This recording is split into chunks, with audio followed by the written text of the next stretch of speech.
This is your Canon challenge video for week 1 of ModPo.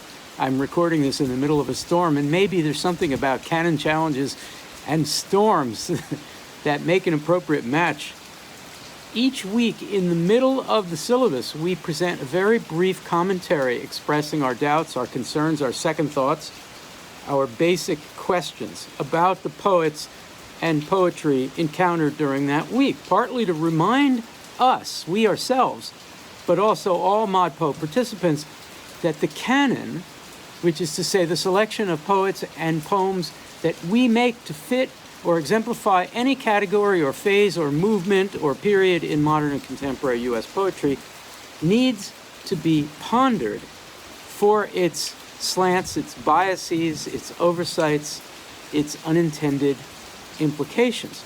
In ModPo, we spend a lot of time talking about MetaPoetry, poetry about poems, poetry that indicates that it itself, a poem that indicates that it itself is a poem, poems that make reference to their own status as meaning-making.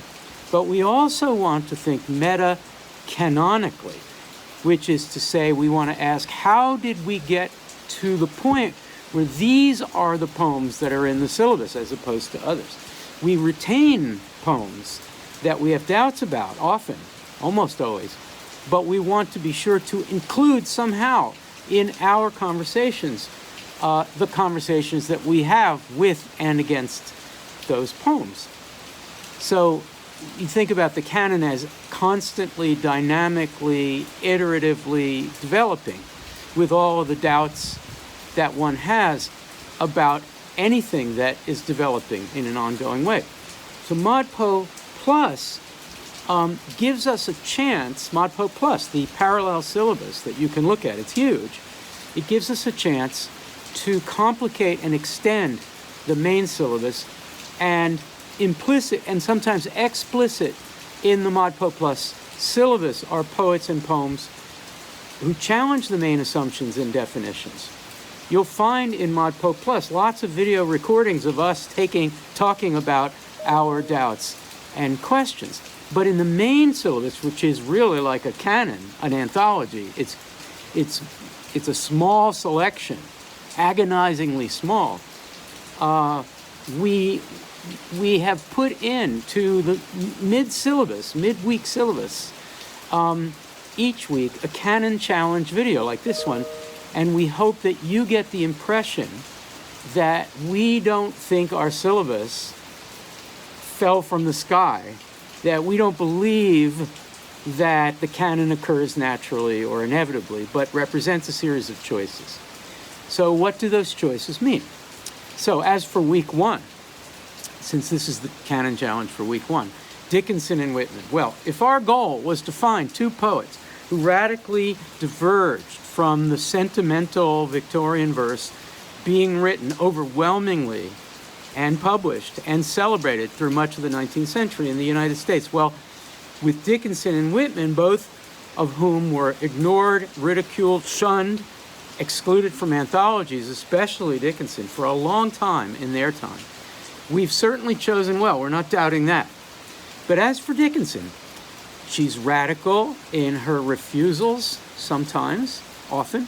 She believes in the sheer power of the imagination, which is something that leans forward toward modernism, something that we certainly join others in celebrating about modernism, and it leads very well, that belief in the sheer power of imagination, to the poetry that comes along in the 20th century. Dickinson's poems show admirable, we think, impatience with verbosity, with wordiness, with gloopiness, with sentimentality that comes along just with wordiness, and the kind of condescension that is associated with a poet, a 19th century poet who's wordy and therefore is proving his or her, but mostly his, worth as a poet.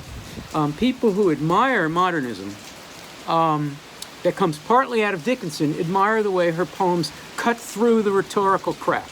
But that intense severity comes along with themes as well as a kind of poetic practice of frank elitism, a tone of exclusion, a tone. It's possible to read a poem like I Dwell in Possibility as defining fairness, F-A-I-R-N-E-S-S,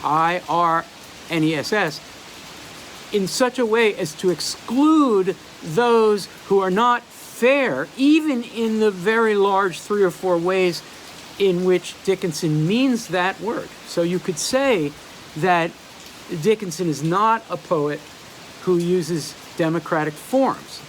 Later in the course, when we get to the poetry of lists and catalogs and sort of disconnected lists, such as in week 7, the form of poems that are inclusive, we find, have lists and catalogs.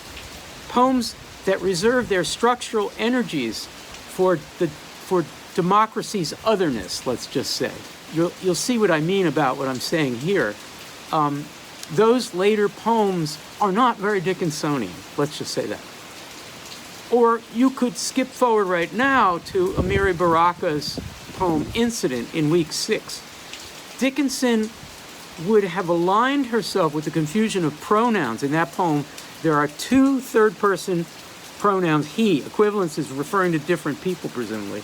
She would align herself with that. But overall, such an incident as told by the poet, by Baraka, could not have occurred in the hyper-selective House of Possibility. Now, as for Whitman, well, we can be briefer about our concerns, or I can, about my concerns about Whitman, because they're already included in our discussions. Our concerns about the extractive, appropriative exuberance of Walt Whitman.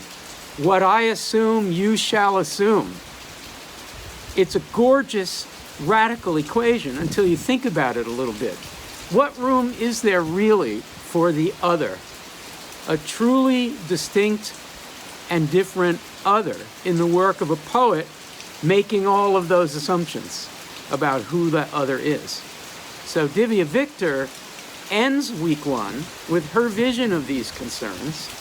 Her hyper-Whitmanian, she's not writing in an anti-Whitmanian style. She's using what we might call a hyper-Whitmanian style. That prose poem, the hyper-Whitmanian prose poem, shows us the strange and dystopian furthest reach of the Whitmanian mode. So, okay, I've done it. In this storm, I mean, it's getting worse and worse. There's your Canon challenge for week 1. Yes, we have second thoughts about our arrangements for this week, this very week, the opening week, and we certainly, nonetheless, do love talking about those concerns.